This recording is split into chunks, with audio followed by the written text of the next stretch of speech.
গরিবের ধন কুমিরের পেটে।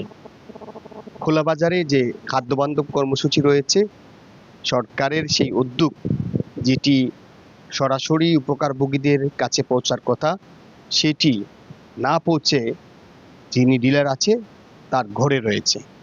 এবং আমি এই মুহূর্তে আপনাদেরকে দেখানোর চেষ্টা করছি সুনামগঞ্জের সদর উপজেলার জাহাঙ্গীরনগর ইউনিয়নের কাইয়ারগাঁও এলাকায়।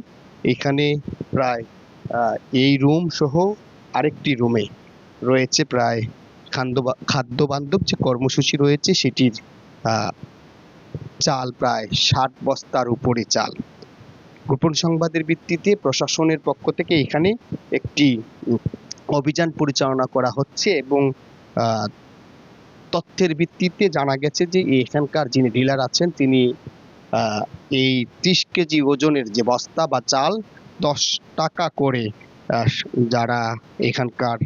যারা এই অঞ্চলের প্রায় 600 কার্ডধারী আছেন তাদেরকে না দিয়ে এই ডিলার তিনি প্রতি মাসে সেটি অন্যত্র বিক্রি করেন। এই ধরনের অভিযোগের প্রেক্ষিতেই মূলত আজকে রাতে অভিযান চালানো হলো মধ্যরাতে, এবং প্রশাসনের পক্ষ থেকে যিনি ম্যাজিস্ট্রেট রয়েছেন আদিত্য পাল, তিনি তাকে জিজ্ঞাসাবাদ করছেন। আমি যদি বাহিরে যাওয়ার চেষ্টা করি, যারা অভিযানিক দল তারা সেখানে আছেন এবং তারা জিজ্ঞাসাবাদ করছেন। দেখতে পাচ্ছেন যে তালিকা সহ বিভিন্ন বিষয় তারা দেখছেন যে তিনি সঠিকভাবে তিনি এগুলো পৌঁছাচ্ছেন কিনা। কিন্তু আসলে বাস্তবতা হচ্ছে ভিন্ন। সুনামগঞ্জের ব্যাপক এই ধরনের অনিয়ম ইতিমধ্যে কিন্তু তিনি অপরাধ করেছেন, বা এই হাফিজুল তিনি যে অপরাধ করেছেন সেটি স্বীকার করেছেন। তার বিধি যেটি অভিযান পরিচালনার দায়িত্বে আছেন তিনি হয়তো তার বিরুদ্ধে ব্যবস্থা গ্রহণ করবেন, অর্থাৎ আইনানুগ ব্যবস্থা গ্রহণ করবেন।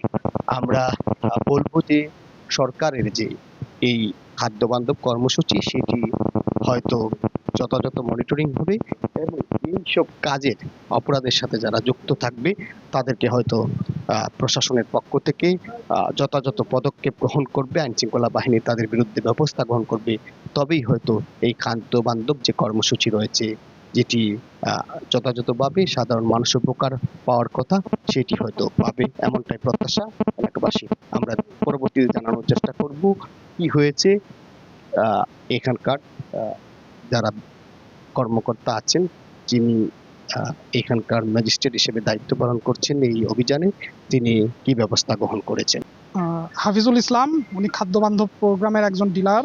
উনি আইন লঙ্ঘন করে ওনার গুদাম ঘরে চাল না রেখে উনি ওনার বসত বাড়িতে চাল রেখেছেন, এবং এই কাজের মাধ্যমে উনি খাদ্যদ্রব্য উৎপাদন, মজুত, স্থানান্তর, পরিবহন, সরবরাহ, বিতরণ ও বিপণন ক্ষতিকর কার্যক্রম প্রতিরোধ আইন 2023-এর ধারা 8 লঙ্ঘন করেছেন।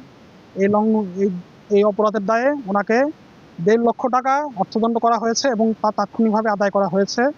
জেলা প্রশাসন সুনামগঞ্জ এবং উপজেলা প্রশাসন সুনামগঞ্জ কর্তৃক এ ধরনের কার্যক্রম আরও অব্যাহত থাকবে।